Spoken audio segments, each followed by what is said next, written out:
বাংলাদেশ এখন আর আইএমএফ ও বিশ্ব ব্যাংকের উপর নির্ভরশীল নয় বলে জানিয়েছেন অর্থ উপদেষ্টা ডক্টর সালেহুদ্দিন আহমদ। তিনি বলেন, আইএমএফ এর সব শর্ত মেনে ঋণ নিতে চায় না বাংলাদেশ। সচিবালয়ে সাংবাদিকদের তিনি আরও বলেন, দীর্ঘমেয়াদে এলএনজি আমদানির চুক্তিতে স্বাক্ষর করতে বাংলাদেশকে আহ্বান জানিয়েছে যুক্তরাষ্ট্র। শুল্ক হারের বিষয়ে আলোচনা সহ যুক্তরাষ্ট্রের সফর সফল হয়েছে বলে জানান ডক্টর সালেউদ্দিন। তিনি বলেন, ট্রাম্প প্রশাসনের সাথে সম্পৃক্ততা বাড়াতে চায় বাংলাদেশ। ট্রাম্প অ্যাডমিনিস্ট্রেশনের সাথে রিটেলিয়েটরি কথাবার্তা না বলা, চ্যালেঞ্জ না করা, কারণ আফটার ইউএস গভর্নমেন্ট সে যাই করবে, আমরা বলি না খারাপ করে 3টা চুক্তি সই করেছে আপনারা জানেন।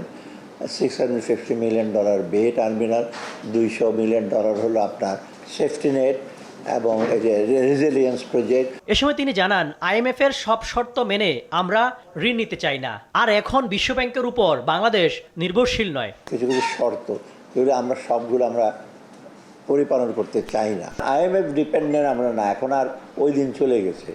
আইএমএফ বা ওয়ার্ল্ড ব্যাংক ডিপেন্ডেন্ট। শর্ত দিলে আইএমএফ এর সহায়তা ছাড়াই আসন্ন বাজেট দেওয়া হবে বলেও জানান অর্থ উপদেষ্টা।